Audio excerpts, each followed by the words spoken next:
O mundo Linux é muito diverso e é quase certo que você vai encontrar alguma distro ou interface que te agrade. Assim como é muito certo também que você vai encontrar algumas que não façam sentido para você. Apesar do GNOME ser uma das interfaces do mundo open source mais populares, geralmente os sistemas que usam ela fazem algumas customizações para tentar deixar ela mais amigável. Caso do Ubuntu, do Pop! OS, do Zorin OS, por exemplo, o GNOME tem por si só uma filosofia de uso ou uma metáfora de desktop, como muitos dizem, que é completamente diferente do que você vê na maioria das interfaces, sobretudo no mundo Windows. Então, o que será que acontece quando nós colocamos um usuário de longa data de Windows para usar o GNOME puro, sem customizações? Para você que não conhece, esse aqui é o Rafa, ele trabalha aqui no Linux há alguns anos e é também o autor de um canal no YouTube chamado Winchester, que é focado totalmente em Windows. Eu convidei ele para fazer essa experiência de testar o GNOME puro e vou acompanhar ele no processo para ver quais são as dúvidas que ele pode ter e também para ver o que ele acha de usar um sistema e um ambiente que funcione de um jeito totalmente diferente do que ele está acostumado. Ele e muitas outras pessoas, na verdade, né? E agora eu te convido a conferir o nosso apoiador de hoje, o Recovery. Apagou arquivos sem querer? Conheça o Recovery da Wondershare no link na descrição e resgate eles enquanto ainda dá tempo. Beleza, daqui eu me viro? O que a gente vai fazer? É isso aí, isso aí. Bem-vindo ao Fedora, Rafael. Bom, Você objetivo já tinha usado alguma vez? Testado? Não, Fedora. Você viu algumas vezes por causa dos vídeos que você editou, então não é como se você tivesse zero noção sobre o que está acontecendo aqui. Mas em primeira mão nunca usou. Botando as mãos aqui é a primeira vez. Vai lá. Essas animaçõezinhas legais. Vamos lá, já posso parar a instalação, fuço alguma coisa aqui. Deixar no critério. Esse modo que você tá agora, é interessante o pessoal saber, é o chamado modo live, né? Que é o modo onde você... Aqui a gente está fazendo uma máquina virtual para facilitar a captura de tela, mas talvez a pessoa fizesse um pendrive bootável para fazer a instalação e estaria rodando no computador. É um bom momento para você testar se as coisas estão funcionando, sabe? Se rede é reconhecida, se esse tipo de coisa, se o seu hardware está funcionando normal. É uma das funções do modo live. Obviamente, numa máquina virtual, as coisas tendem a funcionar um pouco melhor. A gente colocou aqui um hardware legalzinho até mesmo para a máquina virtual, tá com 8 GB de RAM, tá com 4 núcleos do processador e tal. Em cima do Windows, que não é tão bom assim para virtualizar outros sistemas desse jeito, mas eu acredito que ele vai funcionar de boas, assim, pelo menos para você poder testar. E aqui é isso aqui que você está fazendo. Testa, vê se tudo funciona e tal. E aí, uma vez que você decida instalar, você vai pro instalador mesmo. Tá. Ele pegou aqui já a memória RAM já, tá usando um 2. A gente colocou 8 aqui. O que você achou do consumo do sistema aqui, mesmo no modo live? Então, tô usando aqui assim, uma coisa que eu já notei assim, a fluidez das animações são bem legais, bem bonitas. Tipo, pode ser aquele negócio que a gente tava conversando meio off, mas às vezes você tá tão acostumado com uma coisa que você já nem percebe muito. Então, eu sei que às vezes eu reparo um pouquinho do Windows, sei que às vezes funciona bem, mas aqui, por ser algo diferente, eu já noto uma animação fluida, assim, as janelas aqui surgindo e tal, acho que... Te dizer que legal. Ele nem tá rodando tão bem assim por causa da VM, né? Porque a parte de virtualização gráfica é um pouco precária em todas as máquinas virtuais, assim, não importa o sistema praticamente. Sim, tem isso. Mas às vezes pode ser uma percepção porque são animações diferentes. Então talvez isso já seja um legal. Pode ser. Então dá um frescor visual, sim, sabe? Cara, ele é bem diferente do Windows, né? Mas você consegue entender o que ele espera que você faça aqui? Ou não faz muito sentido? Não, então vamos lá. Tava usando aqui, mas vamos lá. Testei a internet aqui, ver que tá conectando. Então vamos lá. Bem-vindo ao Fedora. Instalar Fedora ou não agora. Imagino que seja só para fechar essa janelinha e testar. Vamos dar uma olhadinha aqui nos próximos passos. Enquanto isso, aqui em cima tem as máquinas virtuais, as áreas de trabalho virtuais aqui. Tá. Beleza, esse é o instalador. Esse aqui é o... Qual? Calamares? Cobra? Que você estava Esse aqui é o Anaconda. Anaconda, isso. Teclado, português Brasil, vou ter que... Aqui você pode fazer tipo um comparativo até mesmo, né? Você já instalou o Windows de diversas formas diferentes e mostrou no seu canal, inclusive, várias formas de meio que criar atalhos para você instalar mais rápido e tudo mais. O que você pode dizer em relação à comparação? a princípio, deixa eu ver aqui, deixa eu só avançar um pouquinho, aí tem uma opinião mais formada que você para ver exatamente o que é. Aqui eu só tô jogado no menu principal, inicialmente, né? Hora e data, América São Paulo. Vou iniciar a instalação. Tá, se for só isso, ok. Aqui já tem uma diferença considerável que na hora que você instalar, que no Windows você tem que criar as partições, aí ele gera a partição de segurança, gera a partição de boot, então para uma pessoa completamente leiga que queira entender o que está acontecendo na frente, talvez tenha mais informações do que necessário no Windows. Aqui ele só me deu o HD para pôr, instalou ali, ele já criou. Naquela parte anterior que você estava, na verdade, você teria, se quisesse, várias opções avançadas também. Só que você ia precisar dar uma explorada mais naquela situação. Além disso, como a gente está é um HD virtual, o sistema ele viu esse HD como se fosse um HD recém-comprado em branco, então não tinha partições de outros sistemas, nem nada disso. Você ia precisar fazer, de repente, uma seleção para fazer um dual boot, alguma coisa assim, se fosse a intenção, né? Dual boot é você rodar, nesse caso aqui, o Fedora e o Windows, talvez, no mesmo computador. Esse instalador, inclusive, ele está prestes a mudar. A gente está fazendo esse vídeo aqui com o Fedora 41 e o Fedora 42, uma das novidades dele é um instalador novo que modificou um pouco desse processo aqui. Na minha opinião, ficou melhor, mas é relativamente simples de você passar de um pendrive, digamos assim, bootável para começar a instalar ele no computador. Nesse caso de dual boot, a ordem de instalação do sistema interfere? Interfere porque o Windows ele não gosta de ser o segundo sistema, né? No computador. Ele gosta de controlar ele mesmo o boot, se for possível. Só que quando ele faz isso, ele ignora todos os outros sistemas que não são Windows. E aí, quando você instala o Fedora ou qualquer outra distribuição Linux, ele precisa ser preferencialmente o bootloader do sistema, ser atrelado ao sistema Linux nesse caso, porque ele consegue inicializar o Windows que você tem instalado e o Linux também. Se você instalar o Linux primeiro e depois o Windows, o bootloader do Windows não consegue ver o Linux. Então você não ia conseguir fazer o dual boot de uma forma simples. Mas a minha forma preferida ainda de fazer dual boot seria instalar cada sistema num SSD diferente, num HD diferente, se fosse possível. Inclusive desconectando o outro da placa-mãe para fazer a instalação. É o jeito que eu mais gosto, que aí eu seleciono só na BIOS ali. Quando está inicializando o sistema, aperto o F8, seleciono o qual eu quero e vai embora.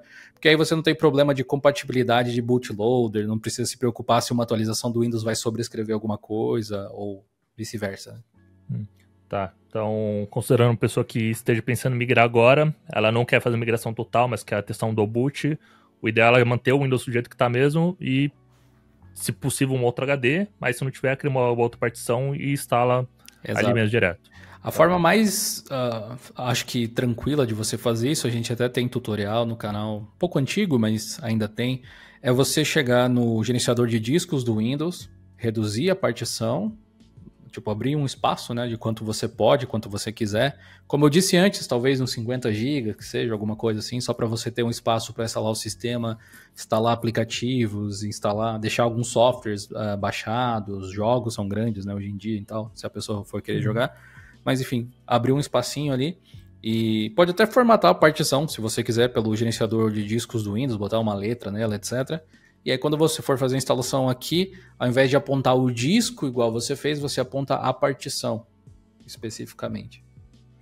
Do jeito que você fez aqui, seria o equivalente a apagar o disco inteiro, né? Formatar e instalar. Aí, finalizou a instalação. Beleza, questão de tempo de inicialização, não vi que horas que a gente começou isso aqui, mas eu senti que é meio parecido com a primeira etapa do Windows, pelo menos.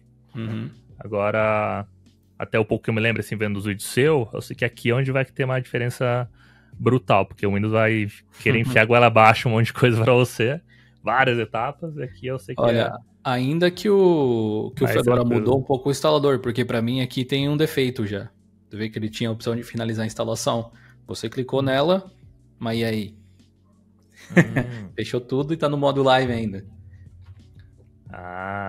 Não é? Então, ele não me dá uma etapa, não me manda automaticamente para a próxima etapa aqui. Deveria pedir para você reiniciar o computador e tirar o pendrive bootável, né? Que é exatamente o que você precisa fazer agora, reiniciar ele. Aí tá vendo? Aí fica aqui uns 5 minutinhos até falar, Beleza. Reiniciar mesmo, power off. Restart Ou power off mesmo, tanto faz. O importante agora é que a gente tá máquina virtual. Você tirar a ISO lá da máquina virtual como se você tirasse o pendrive do computador, né? Apesar de que eu acho que ele iniciou sozinho aqui, ó. Acho que ele iniciou correto. No PC, normalmente ele, dependendo da prioridade na BIOS lá, ele ia forçar. Uhum. Aí, ó, chegamos no primeiro boot depois da instalação. Bora. Vai fazendo as coisas e vai falando o que vem à sua cabeça. Uhum. Serviço de localização geográfica, relatório automático de problemas, ok. Eu normalmente deixo isso ativado, coisas parecidas. Repositórios terceiros. Tá. Beleza, eu sei um pouquinho sobre repositórios, tanto porque eu já conheço um pouquinho o Get e acompanho o canal, mas aqui é uma coisa que talvez, assim, a descrição tá boa, assim, tentando ver, assim, com olhos de pessoa normal, assim, que não tem nenhum conhecimento muito avançado. Acho que a descrição tá boa, acho que tá bem autodescritiva. Não sei se isso geraria alguma dúvida ou não, eu acho que não. Mas ok, eu habilitaria repositórios terceiros. Avançar. Considerando que as pessoas não leem, talvez até gere. Talvez. Inclusive uma coisa que eu não percebi é que tava desativado, o próximo já tava como pré-definido, né? Então acho que a próxima pessoa normalmente iria próximo, famoso next, avançar. Então tem esse detalhezinho. Mas considerando uma pessoa que vai usar Linux, eu acho que por já ter essa vontade de usar Linux, eu acho que ela já pressupõe que ela vai querer com curiosidade ler alguma coisa na tela, eu acho. Principalmente a primeira instalação. Acho que você tem razão, assim. Na verdade, é uma coisa que seria bom para qualquer tipo de usuário, em qualquer circunstância, a qualquer momento, né? Você entender o que está acontecendo ali na sua frente, seja através de leitura ou não. Mas, realmente, eu acho que o pessoal que utiliza Linux hoje em dia, ele já se predispôs a utilizar uma coisa diferente do padrão, se é que você pode dizer. E para você aprender algo incomum, você naturalmente precisa ler. Talvez o pessoal esteja mais predisposto a dar uma lida ali antes de fazer alguma coisa. Sim. Interessante que pelo menos as descrições são curtas, não é textos enormes, assim, igual algumas telas do Windows tem, então isso já uma coisa ajuda. Que não tem aqui é muita coisa relacionada à privacidade, coisas desse tipo, né? Ok, senha. Preciso obrigatoriamente usar uma senha aqui agora? Sim. A senha, ela não precisa ser... apesar dele ter as recomendações, ela não precisa ser enorme. Se você colocar 1, 2, 3, ele aceita também. A questão de precisar definir a senha aqui, Rafa, é porque ela também é a senha de administrador do sistema para fazer algumas coisas mais avançadas depois, tipo algum tipo de atualização, a instalação até mesmo de algum software ou alguma coisa desse tipo. Isso também é uma das coisas diferentes do Windows, se for parar para pensar, né? Porque ele te dá o usuário administrador logo de cara e ele não exige que você use senha no administrador. Particularmente, eu acho isso uma loucura. Você simplesmente... Não é nem você dar a chave da casa para um estranho. É você não ter porta, basicamente. Né? Você deixa totalmente livre. Aqui, o usuário root, que seria o equivalente ao administrador, ele nem é ativo por padrão. Ele nem possui senha. É como se ele não tivesse credenciais para ser logado, o que deixa ainda mais seguro.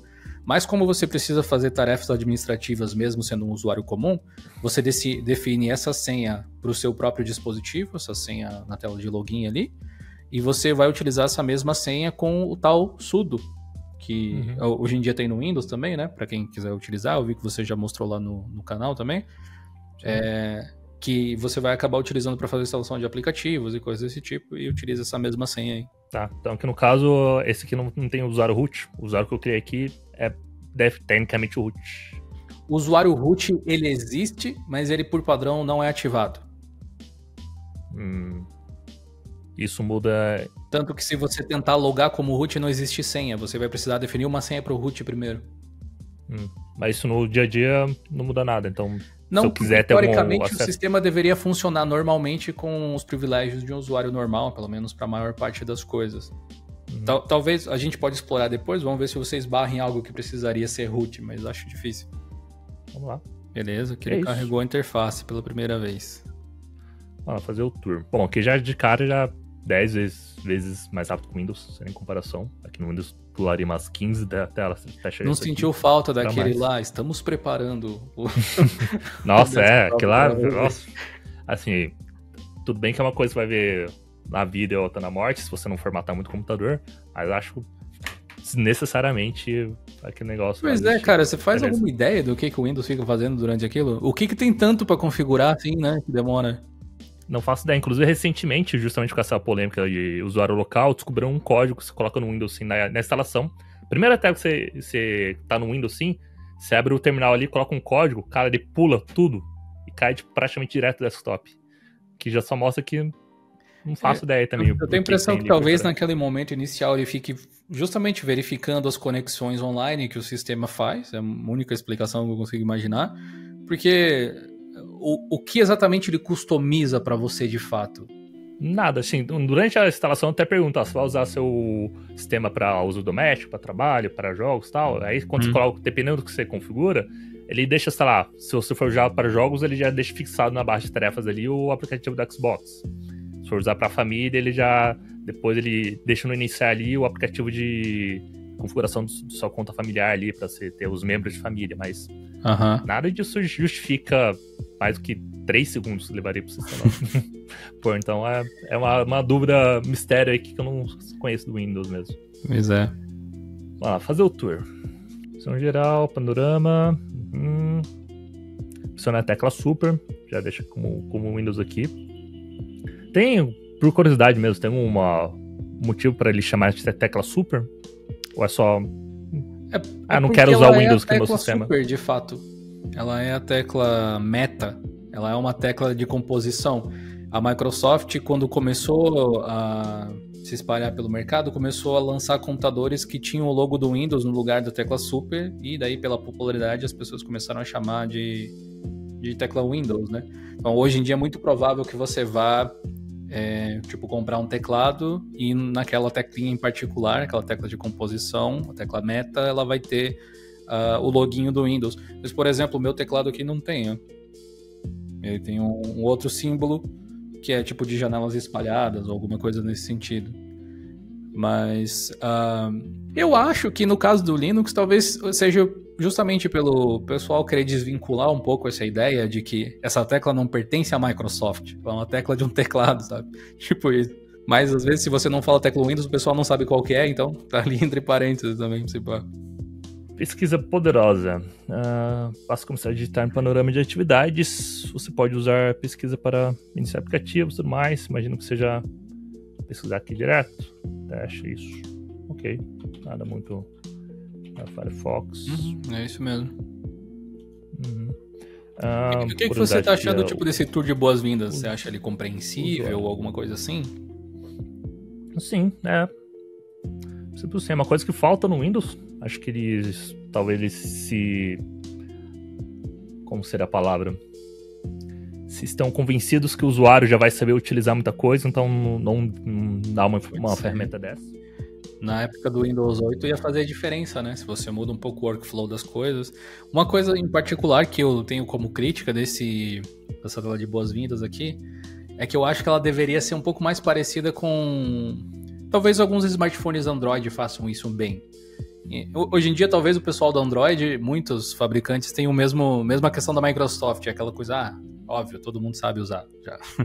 Mas aquele guia realmente guiado, sabe? No sentido de que é interativo, por exemplo, volta uma telinha. Nessa parte aqui onde ele diz, pressione essa tecla, ele poderia, sei lá, mostrar aqui uma animaçãozinha de um teclado mostrando qual é essa tecla e esperar você pressionar a tecla e daí a partir desse visual aqui, sei lá, mostrar, fazer um highlight ali no Digite para pesquisar, que é a próxima etapa, e escrever, olha, aqui você pode, sabe, guiar a pessoa realmente pela interface, mais do que dar um textinho para ela ler ali. Mas, enfim. Porque aqui, por exemplo, qual a gente tava falando aqui, eu vim aqui visão geral. Beleza, entrei aqui, ok. Na hora que eu já avancei aqui, por mais que esteja a gente conversando aqui, falando outras coisas, aí eu pesquisa poderosa. Eu imaginaria assim, a primeira coisa que veio na minha cabeça que agora, se eu digitar aqui agora, vai acontecer uma coisa, mas não, aí depois eu li aqui, eu tenho que voltar pra cá pra digitar uma coisa. Então, acho que parte existe o fator repetição, ou seja, você acabou de abrir 2 vezes, então, você vai associando, mas eu ainda acho que o negócio realmente é guiado, assim, dando highlights em partes da interface, seria mais interessante. Iniciar janelas movendo para diferentes espaços de trabalho. Isso pode ser feito arrastando-os na visão geral. Então seria... tá. Bom, isso que seria as áreas de trabalho virtuais, basicamente, né? Isso aqui. Sim. No caso do GNOME, elas são meio que parte do workflow. Tipo, é imaginado que você vá utilizar elas para trabalhar. No Windows e talvez em outros ambientes, assim, elas são tratadas como uma forma de trabalhar. No GNOME, tipo, você deveria usar desse jeito porque é mais produtivo, assim, ele é meio que desenhado para você ir agindo dessa forma. Mas depois a gente pode explorar isso um pouco também. Tá, eu não tô no notebook, então não tem touchpad, mas... Basicamente, a visão que você viu antes acontece se você desliza no touchpad, assim, também. Direita, o que eu acho meio mancada. Tipo, eu acho legal informar que existe isso, mas se ele detectar que você não tá no notebook, não tem por que mostrar, né? É que eu não sei se talvez a máquina virtual esteja pressupondo que eu esteja, não sei se... Não, mas isso aí aparece em todos os sistemas, não é... Desktop também? Virtual. Tá. Isso aqui que você falou que deveria ter, né, de uma animação de uma tecla pressionando, né? Pois é, uma coisinha assim às vezes ajuda a compreender melhor, né? Bastante. E é isso. Ótimo. Sim. Nem em comparação com a questão do Windows, sim. Bem direto ao ponto, bem mais simplista mesmo. Tipo, é só o que você precisa saber pra você usar, o resto se vira aí. Se talvez quiser saber mais do que você precisa, vamos descobrir agora. Se vira, quer até mais, se vira assim. Mas assim, imagina uma pessoa que vai só abrir o navegador aqui e usar o Google Docs, usar planilha online, assim, por uma tarefa simples, pode ser meio basicão mesmo. Tá, um detalhe aqui que já senti uma coisa falta. Cada botão minimizar. Como que minimiza uma janela? Se arrastar pra baixo, não. Normalmente teria o botão aqui, né? Ou usaria o atalho super pra baixo. O pessoal tá rindo agora. Beleza, o pessoal tá... Bota aquele meme lá, ele todo molhado. Olha ele, tá todo molhado.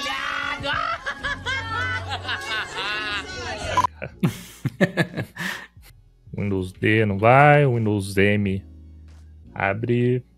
Seria painel de tem atualizações aí pra fazer. Mais. Atualizações. Rodar. Aí depois eu faço a atualização. Quero ver primeiro como é que faria para minimizar uma janela. Se é que tem a opção de... Bom, deve ter a opção de minimizar, não é possível. Vou ver dimensionar, esse aqui na frente. Isso aqui é legal, não sei. Tornar visível, ocultar. Tá. Eu não sei por que o ocultar não se chama minimizar, mas ele é o equivalente a isso, né? A questão é, aqui existe...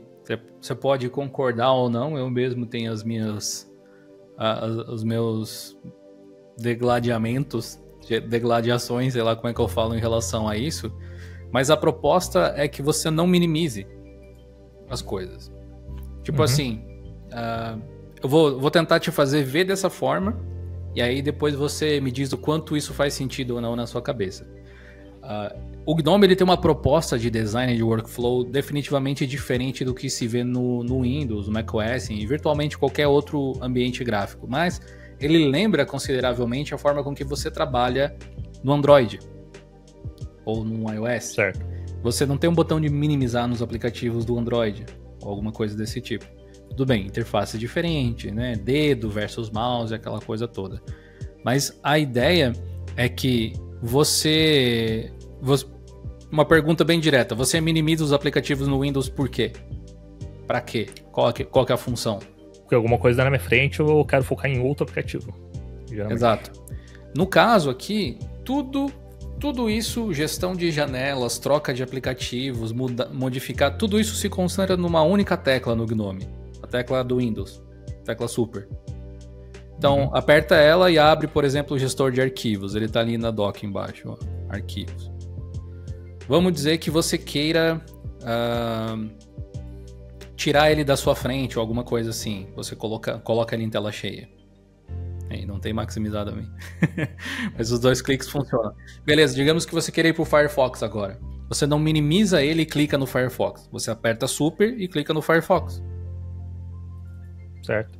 Você quer voltar para os arquivos? Super, clica nos arquivos. Uhum. Tipo, é essa a lógica, entendeu? De funcionamento. Então, isso pode ser realmente bem eficiente se você se habituar, mas definitivamente é diferente do que as pessoas estão acostumadas. Existe a opção de minimizar, entre aspas, que é esse ocultar, que você clicou. É só clicar com o botão direito e clicar em ocultar. Se eu não me engano, ele tem uma tecla de atalho também para isso. Eu não lembro qual é, mas eu acho que é Shift, clique, alguma coisa assim. A gente pode até pesquisar depois. Tá, sobre isso, já acho que é uma coisa bem diferente para usuário Windows. Tá? Notar que o sistema chama assim, porque a janela está acostumado a ter janela na sua tela. Mas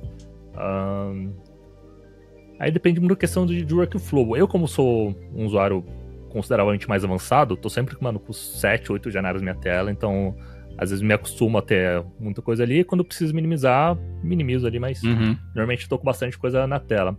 Uma coisa que eu acho que talvez afastaria uma pessoa à primeira vista é não ter uma barra de tarefas aqui. Foi um problema do Windows 8, eu peguei várias vezes baixando o cursor aqui embaixo, esperando que ela subisse.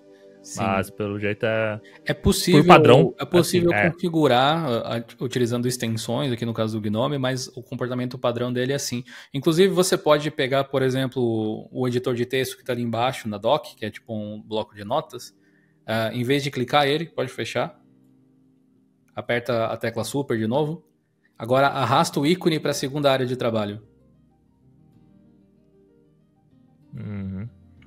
Então, a ideia aqui é que você faça esse tipo de coisa, que talvez você tenha 1 ou 2 aplicativos em cada área de trabalho também. E aí, quando você aperta Super, você tem algumas opções. Você pode apertar Super e rolar o scroll do mouse, por exemplo, você vai mudar as áreas de trabalho. Você pode também simplesmente clicar no ícone na dock embaixo, e ele vai para a área de trabalho que ele está. E se eles estiverem todos na mesma área de trabalho, vai mostrar eles espalhados daquela forma lá que você viu. Além disso, você pode controlar o encaixe deles. Eu acho que você já está fazendo isso até agora, que é com o Super para cima e para baixo, ali nas setas e tal.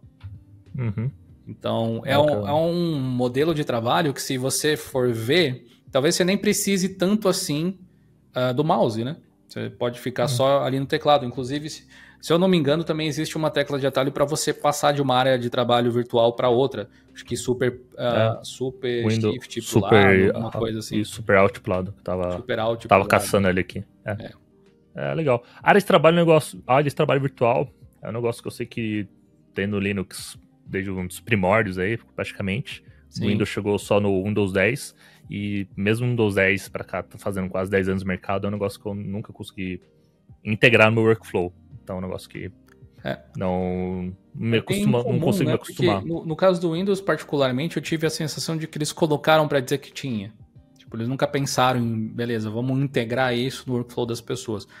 O Gnome tem esse diferencial. É um dos poucos ambientes cujas áreas de trabalhos virtuais fazem parte do que você esperaria, digamos assim, para trabalhar. Inclusive, não sei se você reparou, mas no canto superior esquerdo, lá você tem a quantidade de áreas virtuais que você tem. Se você, não sei se na máquina virtual vai funcionar, mas se você bater o mouse no canto, ele tem um hot corner lá, ele mostraria todas as áreas de trabalho. Geralmente não funciona em VM, mas ele tem essa funcionalidade. E se você clicar ali, ele também mostra aquele overview.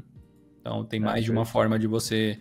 Esse daí seria, entre muitas aspas, o menu iniciar, digamos assim. Esse aqui, no caso, né? Exato. E aqui você tem esse layout, assim, ele lembra um pouco dispositivos móveis, né? Esse grid, esse tipo de coisa, assim.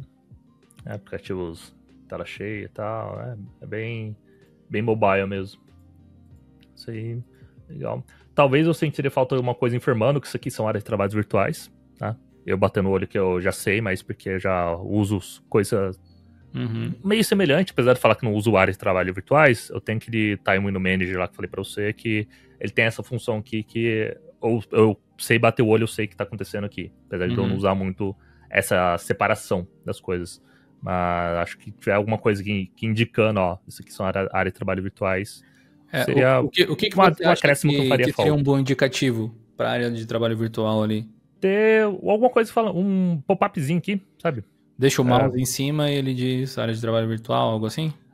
Acho que naquela que nem tinha... Cadê o Tour? Tá aberto aqui ainda? Fechei ele já, né? Acho que se você apertar Super e escrever Tour, ele vai aparecer. Um gifzinho aqui já resolveria. Se fosse dar muito trabalho, talvez um pop-upzinho aqui mesmo, falando, ó, essas aqui são áreas de trabalhos virtuais, clique aqui pra você ir pra outras. Acho que no slide anterior ele mostra, ele fala sobre isso. Aí, ó, essa parte. Sim. Mas, realmente, talvez não fique claro onde que é isso aqui, né? E tipo, de bater o olho tá muita coisa aqui, por mais que... É bonito, mas concordo com você, não é tão instrutivo quanto poderia ser. Isso. Não é tão igual as bolinhas. Bolinhas aqui em cima eu já tô vendo, ó. Tem mais etapas pra frente e tal. Mas aqui talvez essa bolinha aqui é parecida com essa. Tem mais etapas pra fazer depois. Não é tão claro assim. Talvez pra um usuário que tá chegando agora, de primeira caminhada. Que não tem uma pré-bagagem de alguma coisa semelhante, assim, do Windows, entendeu?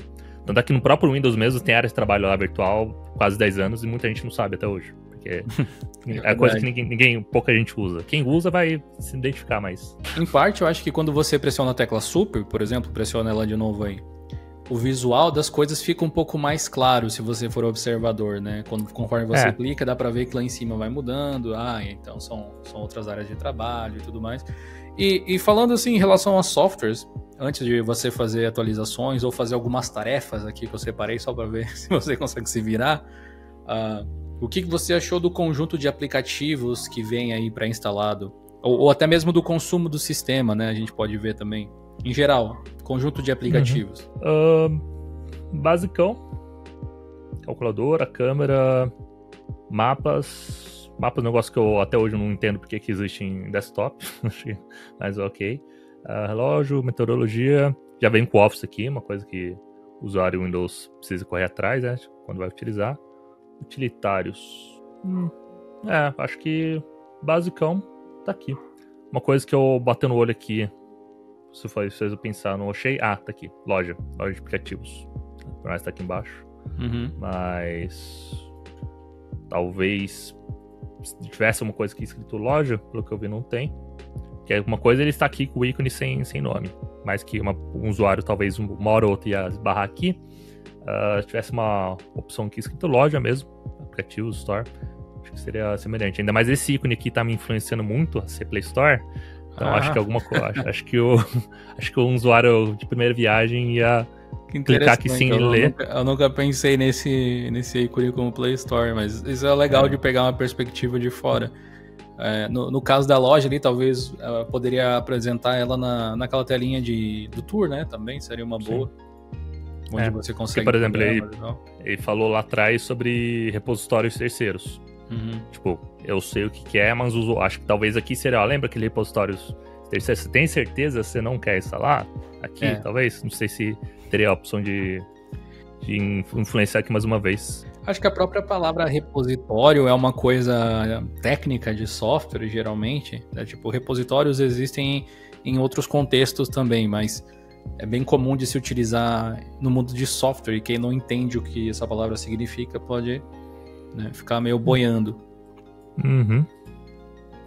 Que, por exemplo, aqui é uma coisa que eu já tava me dando agonia de ter área de trabalho. Por exemplo, eu não vou usar o Firefox, mas ele tá aqui, tá na minha frente aqui. Então, se eu quisesse, por mais que eu iria ocultar, acho que o que o Gnome você falou que quer que eu faça é jogar o que eu não quero para outra área de trabalho.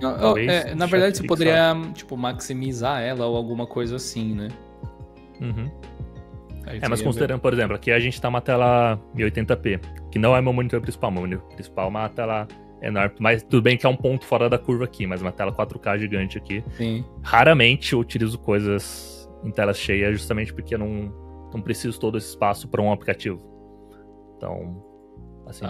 Vou tentar te mostrar algumas coisas que talvez deixem o seu uso mais confortável depois, com algumas extensões e algumas configurações aqui. Agora eu tenho algumas pequenas tarefas para você. Primeiro, tem atualizações aí para fazer. Daria até para a gente ver quais são elas e se vale a pena fazer. Acho que vale a pena a gente atualizar, então, primeiro o sistema. Depois a gente fala sobre essas customizações e coloca aí umas tarefas para você tentar fazer para ver o que vai rolar. Como é que você lida com as atualizações no Windows?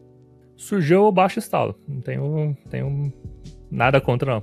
frescura. Eu sei que é uma coisa que muito usuário Windows não gosta, mas se tem atualização ali, é que alguma coisa precisa ser corrigida, urgente, então eu vou falar. Você deixa, tipo, atualizando automaticamente ou você deixa manual pra te mostrar e daí você decide quando você quer instalar? Deixa automático.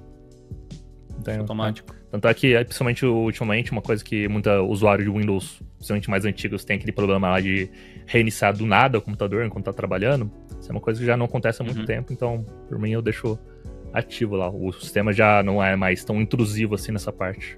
Então, por mim, eu deixo. Aqui, por padrão, o comportamento é nada no seu sistema vai ser alterado sem a sua permissão, digamos assim.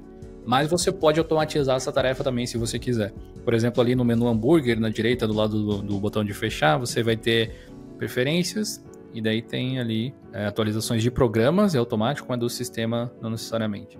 E você tem alguns outros filtros e tudo mais. Isso aqui seria só a atualização você pode aplicar. De programa só. Do sistema ele mostra aqui também. Exato.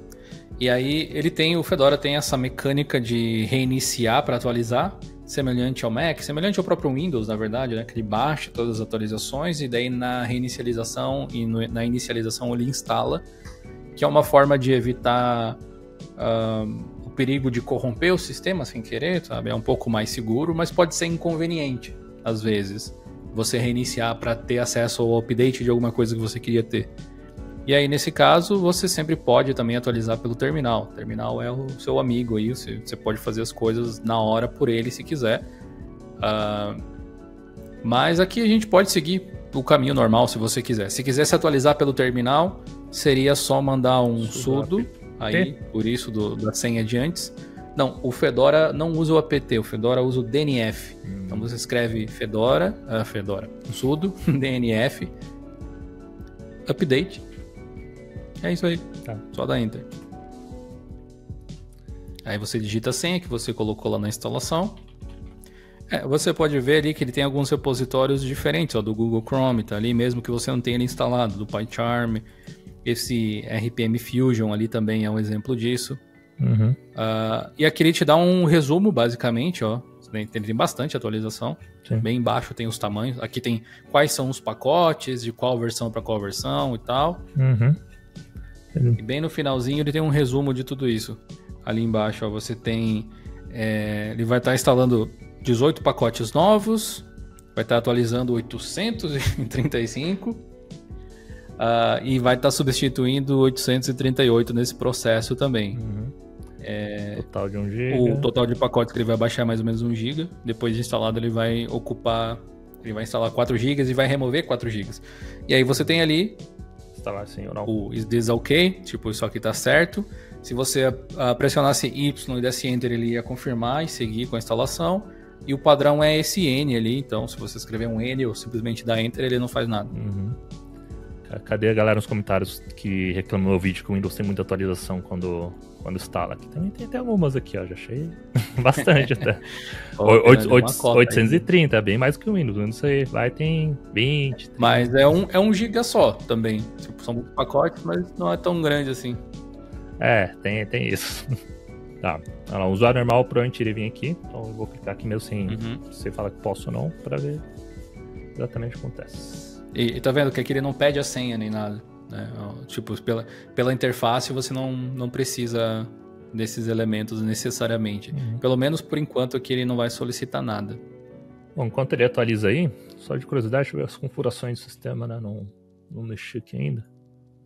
Opa, já foi. Nem deixou, já... Mais fácil, já é um ponto a favor, bem rápido. Posso iniciar já? Você quer que faça uma coisa antes? Pode. Retiro minhas palavras, foi bem mais rápido que no Windows. Essa parte é até parecido, né, do Windows, se você for ver. Acho que esperar o sistema atualizar é tedioso em qualquer sistema, né? Sim. Você não tem muito como fugir, não. Fica a sugestão aí pros devs de sistemas operacionais, põe um minigame aqui nessa tela.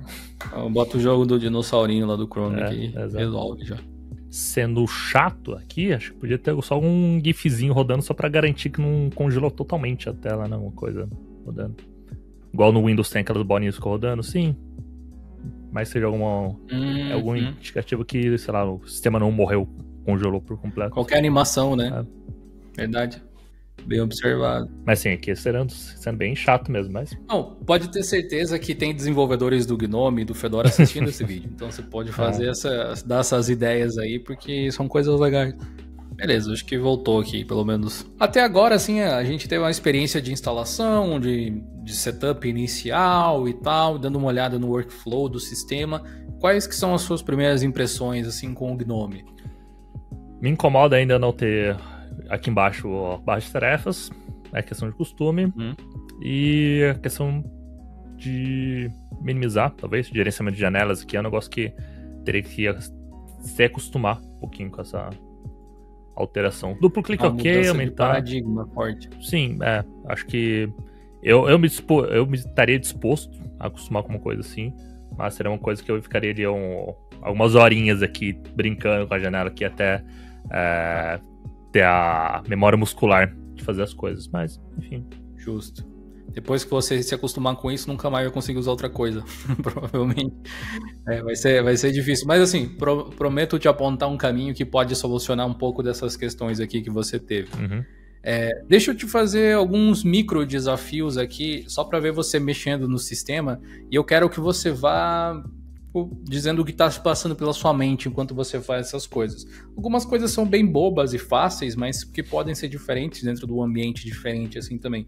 Por exemplo, eu queria que você criasse um arquivo de texto e salvasse ele dentro da pasta dos documentos escrito like, por exemplo. Deixa um like no vídeo, alguma coisa assim, para ver como que você faria. Tá. E no jeito que eu faria no normal mesmo sendo um pouco mais avançado. Como você quiser. Beleza. Para deixar em documentos, você disse? Isso. Abrirei aqui, documentos, inicialmente eu vim aqui, novo. Já não tem um arquivo novo aqui. Opa. Esbarramos já não. Não é um atalho que eu iria. Então, plano B. Abriu um documento aqui. Deixa o like aí, galera. E isso aí, fica a dica. Inscreve no canal Winchester também. Boa. Tem que fazer o mercha. Vamos lá, salvar como. Você salvou ele na home ali, ó. Foi na home. Agora tá na pasta do documento. Verdade. Okay. Beleza. Da hora. Vou te ensinar um truque legal. No Windows, se eu não me engano, existe isso também. Eu só não lembro onde que fica agora de cabeça. Mas copia esse arquivo aí. Não, só clica com o botão direito e clica em copiar para copiar para área de transferência. Agora vai na sua pasta pessoal, a home ali em cima. Vai dentro da pasta modelos. Modelos aqui. Isso aí. Cola aí. Agora vai lá na pasta documentos de novo. Clica com o botão direito. E agora você vai ter o novo documento. E aí clica aí nele. Legal. Você vai sempre criar um arquivo baseado naquele modelo. Então, se você quiser a opção de criar um arquivo em branco, por exemplo, alguma coisa assim, é só você salvar um arquivo em branco dentro da pasta modelos, ele sempre vai aparecer ali. Só que você pode salvar um arquivo de qualquer tipo. Então você pode ter arquivos novos de qualquer coisa que você colocar lá dentro. Legal. Isso por nativo não tem no Windows, mas tem como pelo PowerToys. Mas sim, é o grande PowerToys. Tem muitas coisas do PowerToys que são inspiradas em softwares open source, que se tem em Linux e tal também. A essa altura do campeonato já tem coisas de Linux que foram inspiradas no PowerToys, já misturou as coisas. Mas é legal você... De repente até pode ser um vídeo futuro pro canal, né? Mostrar uma coisa desse tipo, assim. Outra coisa que eu gostaria que você fizesse a gente pode até conversar sobre isso, instalar o seu navegador favorito. Qual o browser que você mais gosta de usar? Atualmente estou no Vivaldi. Vamos ver aqui. Contrariando muita gente que acha que eu uso o Edge. Apesar de eu gostar bastante do Edge. Salvo por Edge aí também, por Raul, mas atualmente o Vivaldi é o que me favorece mais. O que te faz gostar mais do Vivaldi do que do Edge? Cara, eu gosto bastante a interface dele, é bem organizada, bem compartilhado. A questão do speed dial dele, acho que ele tem, apesar de hoje em dia todo mundo copiar, né? Fazer a sua própria versão. Acho que o dele é mais personalizável e tudo mais. Questão de gestos, ele tem uns gestos mais avançados, assim, que tem como você pôr em outros navegadores por extensões e tudo mais. Alguns não ficam tão perfeitos quanto nele, mas esses detalhezinhos, assim, de workflow mesmo. A divisão da tela, dividir a tela o site em 2 navegadores, em 2 páginas, 4 páginas. Esses detalhezinhos, assim, eu gosto bastante. Enquanto você instala ele aí, enquanto ele vai baixando, pode ser que ele demore um pouco mais a primeira vez, porque ele está baixando algumas estruturas do Flatpak, que é o formato no qual você está baixando ele aí. A gente pode ir falando sobre uma outra coisa, na verdade, que me chamou a atenção. Quando eu pedi para você instalar um programa, meio que automaticamente você já foi ali na loja de aplicativos e procurou e tal. E a gente sabe que mesmo que o Windows tenha a Microsoft Store, né, a lojinha lá, as pessoas não usam tanto ainda aquilo.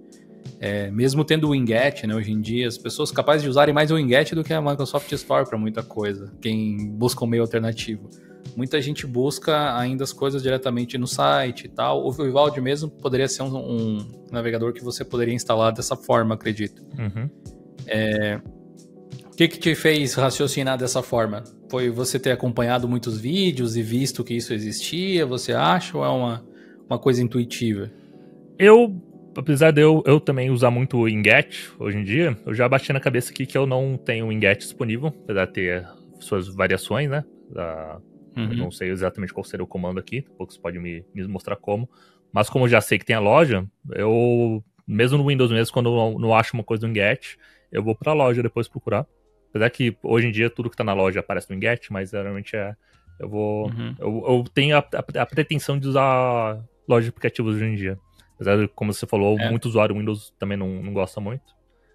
Mas... Você acha que falta o que para a loja de aplicativos ser mais popular? Cara, a minha concepção, até pouco tempo atrás, é que ela, na verdade, não tinha tantos apps úteis quanto as pessoas gostariam. Então, mas isso também foi mudando com o tempo, né? Sim. O que você acha que popularizaria mais a loja do Windows? Cara, isso é complicado, porque eu acho que tá muito memória muscular da galera procurar por fora. Assim mesmo. Hábito, Acho que não tem muito... Não consigo pensar em muitas formas de fazer a galera ir mais pra loja. Sem ser uma forma muito intrusiva. Que é uma coisa que a galera reclama muito do Windows DLC. Introduzir algumas partes. Isso seria uma coisa que eles poderiam deixar de ser em outras coisas não tão necessárias. Talvez essa seria uma coisa que ajudaria um pouquinho. Mas realmente eu não... o browser terminou de instalar.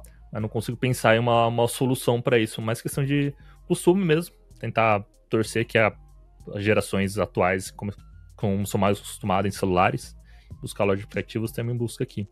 Mas não consigo pensar em nenhuma ideia que seria legal para isso. Deixa eu ver se ele instalou aqui. Bem-vindo, Vivaldi. É isso aí. Aí já é familiar, né? Sim, não vou colocar nada. Curiosamente, ele tem os botões de minimizar lá em cima. Olha só. Verdade. Ele oculta aqui direto, né? Engraçado que ele minimiza pro canto superior esquerdo, né? É porque ele leva para as atividades, né? Uma forma de te indicar que é para lá que os aplicativos vão, de certa forma. Sim. Bom, pelo visto aqui você já manja de instalar aplicativos. Eu tinha pensado aqui, vamos fazer ele instalar Steam também, alguma coisa assim, porque eu pensei que você ia no site do Vivaldi baixar ele em primeiro lugar. Mas tranquilo, o processo de instalação nas distribuições Linux, no GNOME, aqui no Fedora, a forma principal é assim mesmo. Você vai procurar primeiro na loja, se não tiver lá, daí talvez você pesquise para ver se tem alguma alternativa. Mas é muito provável que tudo que você precisa tá aqui. Inclusive na lojinha ali embaixo, se você descer um pouquinho, você vai encontrar drivers, codecs, fontes para você instalar, tem um monte de coisas desse tipo. E ali nos drivers, por exemplo, ele vai mostrar o driver da NVIDIA, mas os drivers da AMD e da Intel você já tem pré-instalado porque eles já são inclusos direto no kernel Linux. Então você não precisa instalar eles, só os da NVIDIA você precisa. Só para complementar aquela pergunta que você falou de talvez incentivaria a pessoa a usar a loja, você falou de que tem drivers e tudo mais, isso talvez seja uma coisa que incentivaria a pessoa a usar mais apps do Windows, porque aqui, pelo que eu vi, ele atualizou tanto o sistema quanto aplicativos, né, pela atualização. Foi. No Windows, na loja de aplicativos separado, só aplicativos, né? Aí tem o Windows Update para o Windows e drivers e tal, você tem que pescar por fora, codecs, tem uma coisa aqui, mas normalmente às vezes pega por fora também, por exemplo, pacote de codecs que eu gosto, sei que muita gente usa a VLC porque ele já meio que engloba tudo.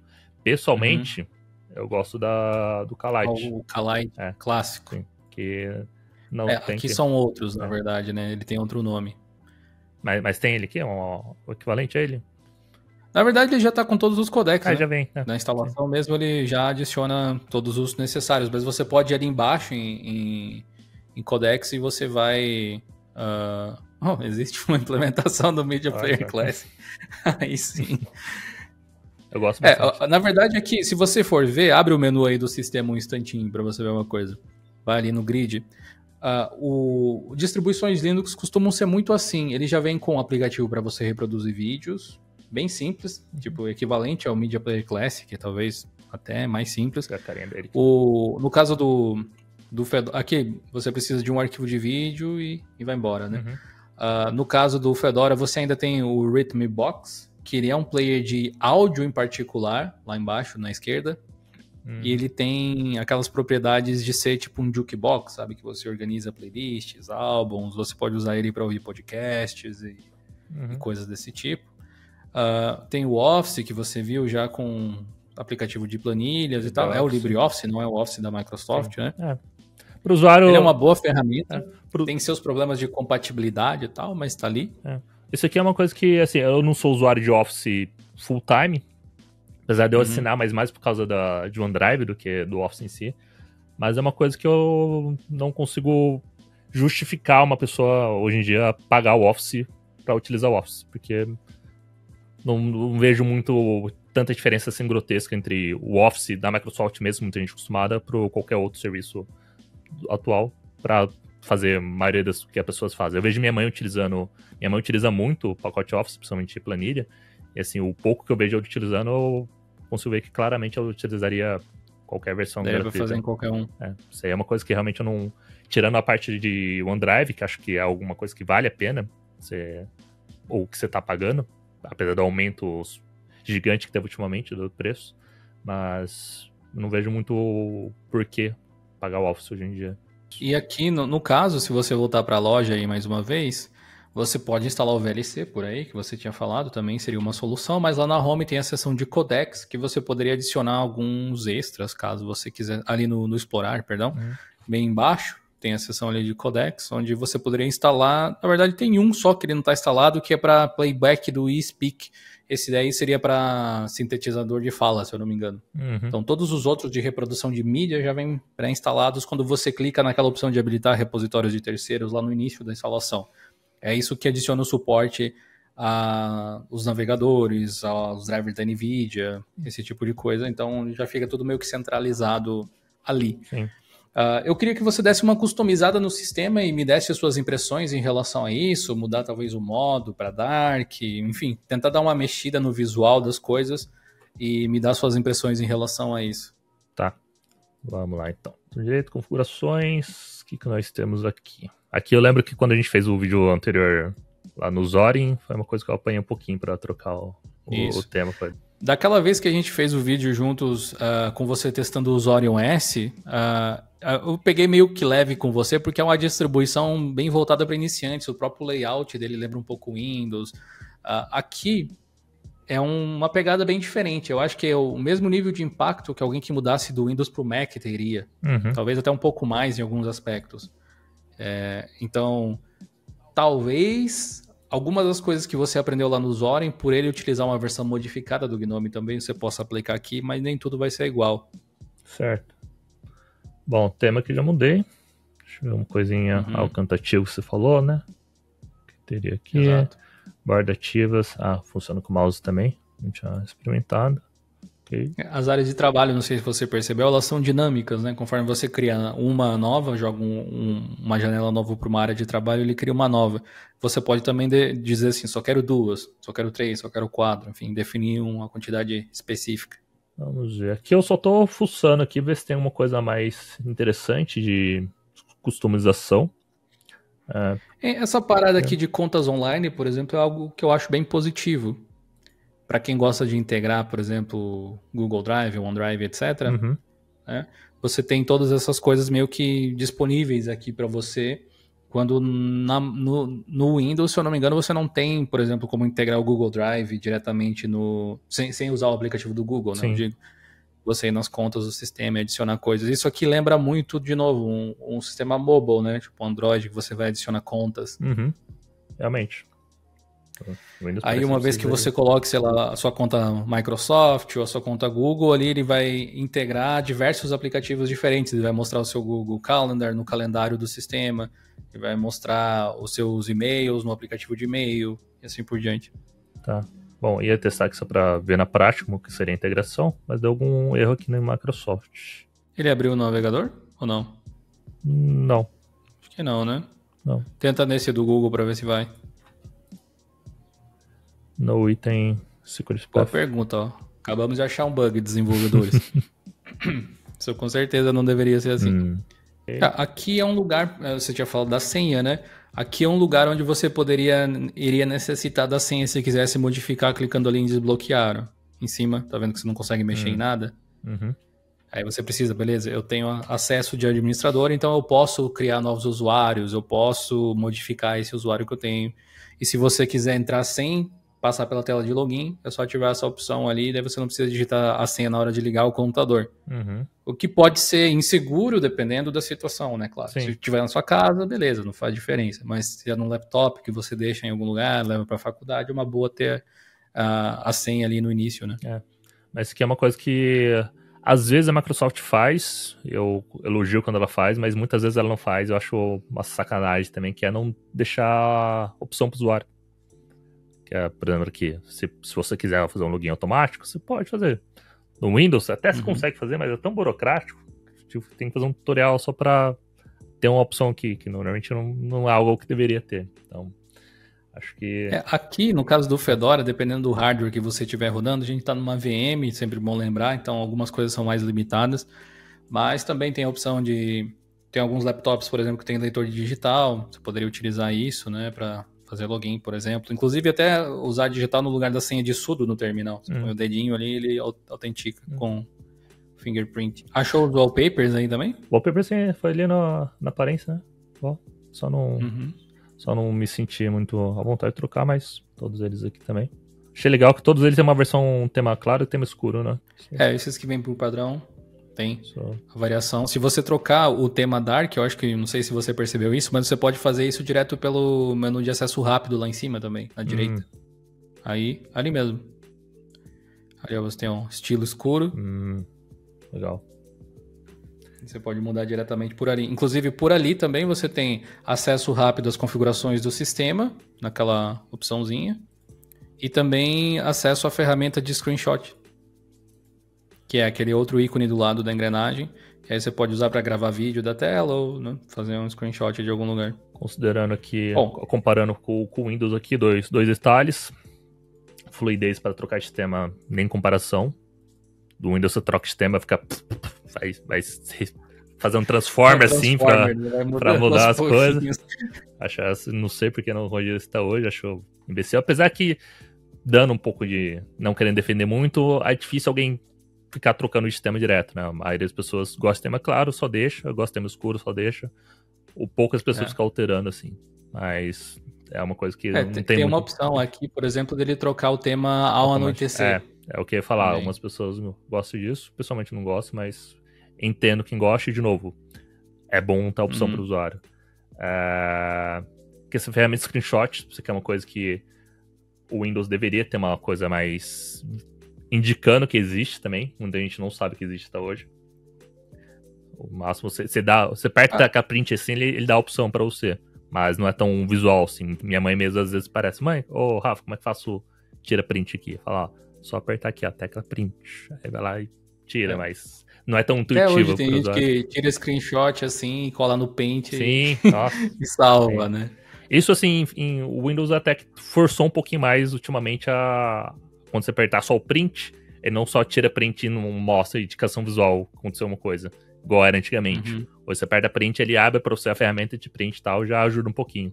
Mas mesmo assim, não é tão intuitivo quando você tem um botão aqui, mas seja levemente escondido, mas não considero escondido aqui. Uma hora você esbarra nisso aqui sem muita dificuldade.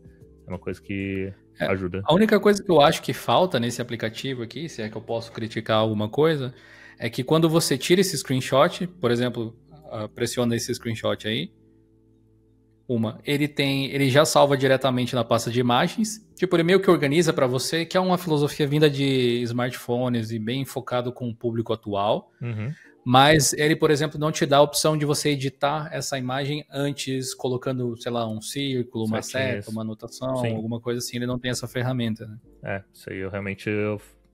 Usando no dia a dia, com certeza, é uma coisa que eu iria reclamar bastante. Eu iria atrás de um light shot da vida. Você deve ter percebido também que as notificações elas são no centro da tela, ali no relógio, né? Tudo concentrado ali. Gosto. Outra coisa que eu do Windows deveria adotar também de alguma forma. Que é engraçado, né? Eles estão colocando o menu iniciar no centro, colocam um monte de coisa no centro, mas certas coisas mais indicativas, tipo notificação, é uma coisa que eu acho que deveria ter a atenção do usuário quando rolasse. E não tá no centro da tela. É uma coisa que me incomoda um pouquinho. Muito bem. Agora, para então tentar solucionar um pouco dos problemas que você tinha mencionado, abre a loja de aplicativos de novo, por favor.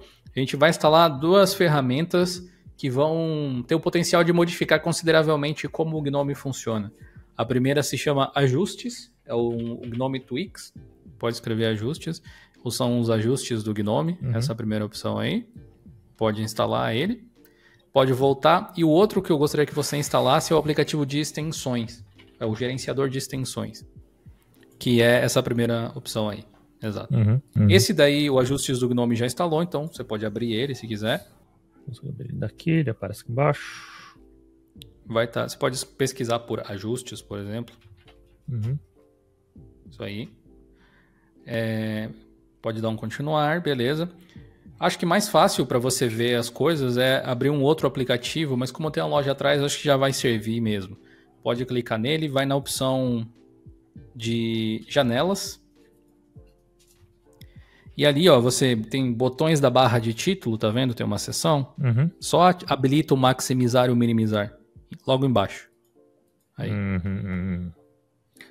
Já resolveu aí metade dos problemas do Rafa. Meu toque agradece aqui já. Beleza. Agora abre o aplicativo de extensões lá que você... Pode fechar a loja se quiser, que ela tá só pensando ali nos aplicativos instalados, não faz falta. Você pode ver que ele tem algumas extensões já do sistema. Essas são extensões que já vêm pré-instaladas, mesmo que você não pudesse mexer nelas antes. Uma delas é o Background Logo, que é o loginho do Fedora que aparece no canto inferior direito, naquele outro wallpaper. Não sei se você reparou. Sim. Você pode desligar ele se você quiser, ou até trocar qual a imagem que aparece ali. Esse ele loginho não é... que aparece embaixo. Se você desligar, ele some. Achei que era do próprio wallpaper mesmo. É uma coisa à parte. Aí você pode experimentar algumas coisas que ele tem que modificam como o Gnome já funciona. Esse Apps Menu vai adicionar um menu na parte de cima. Só liga ele para você ver. Tá vendo lá em cima aplicativos? Também é uma forma de você usar. Aí esse daí do background você já viu. Esse Launch New Instance é para cada vez que você clicar num ícone da dock, ele abrir uma nova janela do aplicativo ao invés de chamar ele para primeiro plano. Vai abrir o outro, Vivaldi. Mas ele sempre vai forçar a abrir uma nova janela, certo? Exato. Teria uma forma, por exemplo, se o aplicativo tem outra janela que está longe aqui e perdi onde ele está. Se eu clicar aqui em Vivaldi, tem uma forma de eu ir para ele, em vez dele abrir uma nova instância? Ou só desativando isso aqui? Eu acho que se você segurar alguma tecla de atalho, ele faz isso. Algum shift, um alt, alguma coisa assim. Ele vai mostrar as duas janelas abertas. Bom, sem essa extensão, conseguiria abrir uma nova instância sem ter ele? Sim. De novo, tem alguma dessas teclas de atalho aí que serve para isso. Só não lembro qual que é. Vamos ver aqui. Ctrl. Tá. Aí, achou. Beleza. Dessa forma eu já me sinto mais confortável. Qual que seria até Ctrl-click? Ctrl-click. Me sinto mais confortável. Apesar de eu utilizar Linux há bastante tempo, o Gnome puro é uma coisa que eu não uso há muito tempo também. Tipo, ele é assim, porque assim como você, eu também sinto falta de algumas coisinhas, tipo os botões de fechar ali. Não que eu não consiga usar sem, mas eu também tenho um pouco mais de conforto nesse sentido. Uma outra coisa legal que tem ali nessas extensões já pré-instaladas é esse Places Status Indicator aí, que é o de cima, na verdade, que colocou o menuzinho locais lá na barra superior. E aí ele é um atalho para suas pastas do sistema. Se você adicionar mais pastas, na barra lateral do gerenciador de arquivos, elas vão aparecer ali. Então você pode acessar direto uma pasta que você queira a qualquer momento. Por exemplo, cria uma pasta nova aí, arrasta ela ali para baixo em novo marcador, e aí ela deve aparecer ali nos locais depois. E o outro que você tinha ativado já, ele mostra as janelas embaixo, como se elas fossem tipo Windows XP, talvez, alguma coisa assim. E aí ele tem um indicativo das áreas de trabalho virtual na parte direita inferior também. Isso aqui é uma coisa que eu vejo, muita gente reclamar no Windows, mas eu vejo uma certa naturalidade de ser normal no Linux, e como uma visão de Linux, é uma coisa que eu queria perguntar para você. Por exemplo, galera não gosta do menu iniciar do Windows, por exemplo, do Windows 11, supor. Você tem a opção de você instalar softwares que modificam o menu iniciar do Windows, deixarem mais sua cara. Mas pessoas reclamam, falam, puta, tem que instalar um aplicativo para consertar algo que a Microsoft não fez. Só que aqui eu vejo uma coisa que acontece no Linux, por exemplo, uma coisa que eu não gostei de não ter o botão minimizar. Se fosse no Windows, provavelmente ia ter gente comentando, puta, preciso instalar um aplicativo para ter o botão minimizar minha janela. Enquanto no Linux isso é mais aceito, eu acho, pelo que eu vejo. Tem uma justificativa para isso, você acha? Talvez por uma cultura de customização, mas eu acho que existem alguns outros fatores. Por exemplo, esse daqui não é um aplicativo que você instalou para adicionar os botões no sentido de que ele traz o código dos botões. Isso aqui já está no sistema, só o GNOME que esconde. Ele é tipo como se você estivesse alterando o registro do GNOME, de certa forma, assim, para liberar algumas funções. Então, isso aqui, na verdade, é uma interface para configurações que já existem no GNOME, mas que você não consegue acessar porque os desenvolvedores não querem. Passível de crítica, totalmente, na minha opinião, inclusive. Uma outra questão é você pagar por um sistema caríssimo e não receber o que você gostaria de receber. Aqui ainda existe um pouco dessa desculpa, eu acho, quando o software é livre, que é as pessoas fizeram como elas acharam que deveria ser, e você não está pagando nada para utilizar. Então, mesmo eu, que faço diversas críticas a respeito de como as coisas deveriam ou poderiam ser, preciso ser um pouco mais compreensivo, às vezes, porque não existe nenhum incentivo financeiro muito grande, às vezes, para se fazer a coisa de uma determinada forma. Eu acho que quando você paga por algo, naturalmente você acaba exigindo até um pouco mais, afinal de contas você está abrindo aí a carteira para poder ter acesso a isso. Um outro aspecto em relação à customização do Windows, e você tem um Windows bem customizado, talvez perceba isso com clareza, no caso do Linux, muitas vezes você consegue substituir partes. Então, se eu quero um menu de aplicativos extra, através de uma extensão, por exemplo, que nem você colocou aqui, ele é uma quantidade de código pequena, na maior parte do tempo, que não impacta praticamente na performance, e muitas vezes você substitui o original por um outro. No caso do Windows, você está sempre adicionando mais coisa. Nunca tem como tirar o que o Windows tem por baixo dos panos para você colocar algo diferente no lugar. Ou quase nunca, né? Talvez existam algumas exceções. Acho que esse talvez seja um ponto de vista um pouco diferente. E também existe a questão cultural, mesmo de customização, alguma coisa assim, né? Que as pessoas já esperam poder customizar. Aqui você instala um sistema, por exemplo, no caso do Fedora, gratuito, com todos os aplicativos que você gostaria de ter, mas tem algumas coisas que você não gosta tanto que são corrigidas através de certas extensões, certos aplicativos. Por exemplo, ali nesse aplicativo de extensões, uma coisa que eu queria te mostrar clica ali em navegar, na opção em cima. Você pode pesquisar e instalar por diversas outras extensões que adicionam coisas à interface ou modificam o comportamento dela de alguma forma. Uma delas, talvez a mais famosa, uma das mais famosas, se chama Dash to Dock. Pode escrever ela aí. Sim. Isso. Existe a Dash to Panel e a Dash to Dock. Pode instalar essa daí primeiro. Basicamente, ela resolve o problema de antes que você disse que não aparecia. A decisão de não mostrar a dock é por design.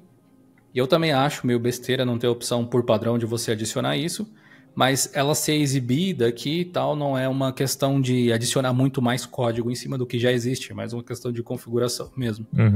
E aí, essa Dash to Dock aqui mesmo tem várias configurações extras que você pode adicionar. aí volta de novo aí. Pode até desativar essa extensão.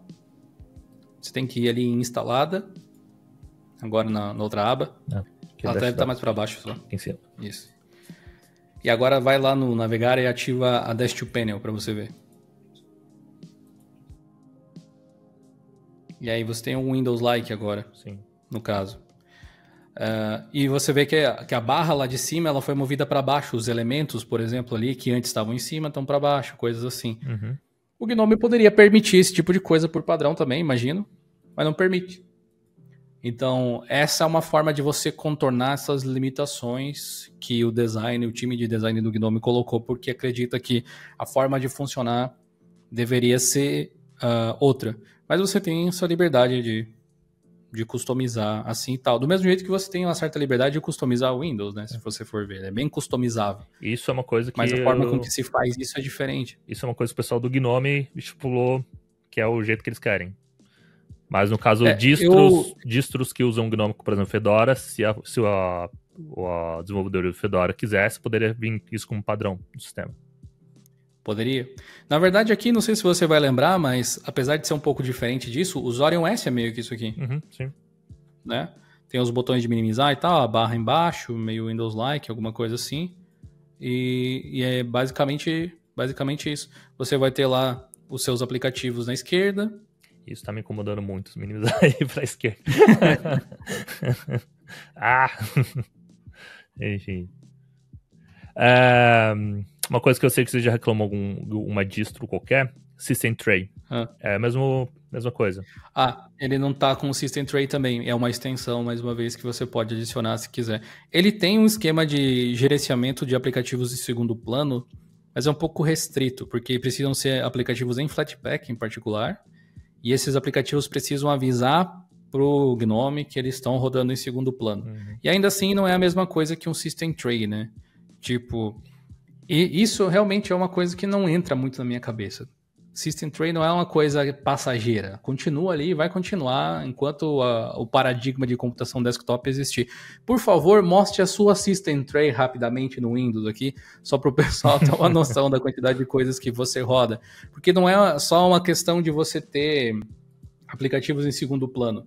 Você tem ferramentas atreladas a esses aplicativos que rodam em segundo plano e comandos rápidos para dar para eles através disso, né? Vamos lá, essa aqui é a minha querida minúscula System Tray. Pois é, tipo, tem muita coisa aqui que, ok, pode até não ser necessário estar na System Tray, por exemplo, sei lá, o Bitwarden, eu consigo, nem todos os aplicativos eu conheço e tal. Flowlaunch, mas Everything. Todos eles têm alguma funcionalidade além de simplesmente informar para o sistema que eles estão rodando. Sim.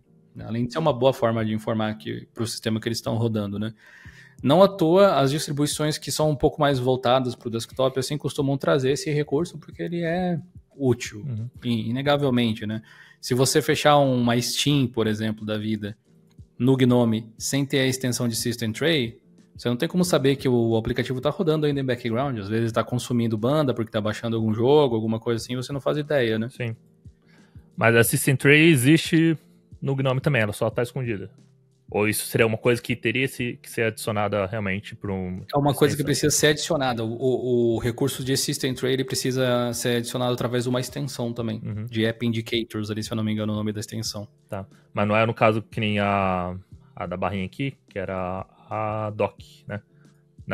Por exemplo, a doc que já existe, ela só tá oculta ali enquanto não precisa. São casos diferentes, ou é igual? Esse código da Dash to Doc, ele não é o mesmo código da doc do Gnome. Pelo que eu entendo, posso estar enganado agora, o pessoal, o desenvolvedor da Dash to Doc, se por acaso vê o vídeo, pode até explicar, ou se alguém conhece, mas o que ele faz é esconder a Dash do Gnome, aquela por padrão que tem, quando você pressiona a tecla Super, né? Você vê que ele permanece diferente, e adiciona uma outra no lugar, ali. E aí, inclusive essa Dash to Doc, ela tem várias outras configurações visuais e tal. Nem todas as extensões, elas são como extensões de navegador que adicionam funcionalidades extras ou alguma coisa assim. Algumas são puramente estéticas ou para adicionar uma opção de customização que o Gnome por padrão talvez não tenha. A doc do Ubuntu, por exemplo, se você talvez lembre de algum vídeo que você editou, ela é do lado esquerdo, semelhante ao que você tinha posto ali e esticada na tela igual você tinha colocado antes ali, mais ou menos assim. Sim. Né? A dock do Ubuntu é um fork dessa extensão aqui, especificamente. E o Ubuntu já vem com o desktop ativo, não sei se você percebeu isso até, mas não tem como criar pastas na área de trabalho por padrão também. Ou alguma coisa desse tipo. Então o Ubuntu traz essa extensão na barra lateral, traz o System Tray, traz a extensão também para você poder gerir arquivos na área de trabalho e tal, e também tem já os botões de minimizar e maximizar ali. O que a gente está vendo aqui seria, o Fedora tem essa característica em particular, o GNOME puro, entre aspas, sem customizações e personalizações e tal. É possível totalmente utilizar ele assim, indiscutivelmente. Mas é tão equivalente quanto a um Android, entre aspas, puro.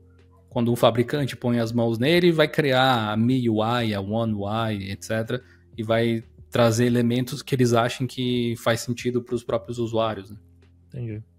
Depois de ver tudo isso aqui, qual que é a sua concepção final em relação ao GNOME em particular? Tirando esse detalhezinho assim que me deu uma certa dificuldade, como minimizar, como usar, acessar os aplicativos. Loja foi bem intuitiva. A questão de acessar a dock aqui, estava indo toda hora num cantinho, tentando procurar menu iniciar, não estava conseguindo. Isso aqui, essas coisas que tem, que você falou de extensão, o sistema de alguma forma te influencia a ir atrás disso? Ou é uma coisa que é olhando o tutorial mesmo, perguntando para amigos e tal? Não te indica ir atrás desse tipo de coisa, não. É uma coisa que você tem que saber, entre aspas, ou você tem que ouvir falar ou querer ir buscar ativamente uma solução nesse sentido. Tá. Acho que usando no dia a dia, óbvio, teria que ver uma semana e duas usando para ver se seria alguma coisa acostumável, mas eu acho que sim, né? A questão de a gente se acostuma com tanta coisa na vida que acho que isso aqui não é um problema que seria ruim de se acostumar, mas seria uma barreira inicial, talvez, para um usuário de Windows. Acho que ia dar um certo desconforto, que nem falei para você, o pessoal se fica desconfortável em não ter só o botão iniciar ali, já se acha meio ruim. Imagine não faltar um botão minimizar aqui, ou não ter uma barra de tarefas, seria um desafio. Sim. Você falou que o pessoal reclama de, às vezes, ter que trocar o menu, alguma coisa assim. Mas você não acha que talvez seja porque o pessoal não gosta do funcionamento do menu, mais do que por ter que buscar um menu e tal?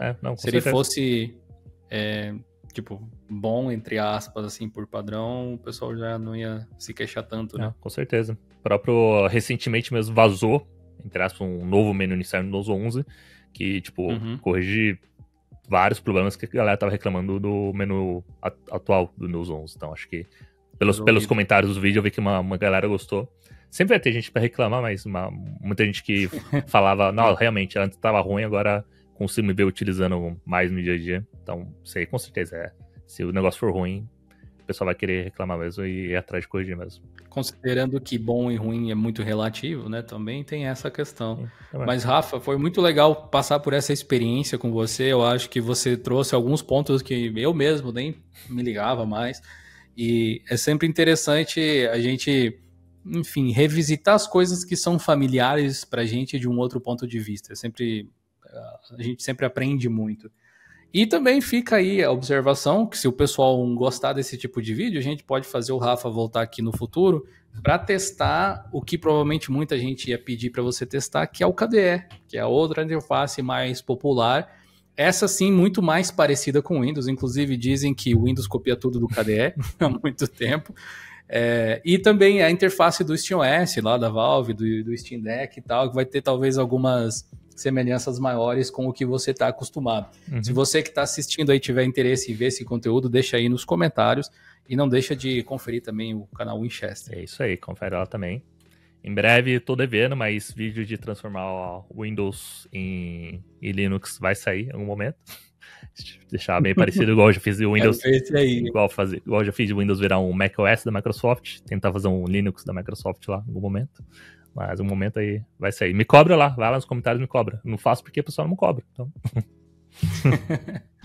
Claro, confesso que uma das coisas que eu fiquei com maior curiosidade depois de fazer essa experiência aqui junto com o Rafael foi colocar justamente o Rafa para usar o KDE no lugar do Gnome, que talvez seja algo muito mais próximo do que ele está acostumado. Vocês gostariam de ver isso acontecer? Coloque aqui nos comentários. Se você está curioso para ver a experiência do Rafa com o Zorion S, fica aqui depois dessa mensagem do nosso apoiador. Recover It. Use o Wondershare Recover It para recuperar documentos, fotos e vídeos que foram apagados dos seus dispositivos, sejam eles discos rígidos, pendrives, cartões de memórias, câmeras, PlayStation 5, Switch, entre outros dispositivos. Com o Recover It, você consegue recuperar arquivos acidentalmente deletados de mais de 2.000 tipos de dispositivos de armazenamento diferentes, com suporte para mais de 1.000 formatos de arquivos, com uma taxa de recuperação estimada em 99,5%. Confira o link na descrição para saber mais e fazer o download do Recover It. É curioso como o Gnome pode ser diferente dependendo de quem implementa ele. E nesse vídeo aqui do lado você pode ver um dos primeiros contatos do Rafa com o Linux na história, muito próximo de quando ele começou aqui no Dio Linux. Clica para conferir e a gente se vê na próxima. Falou!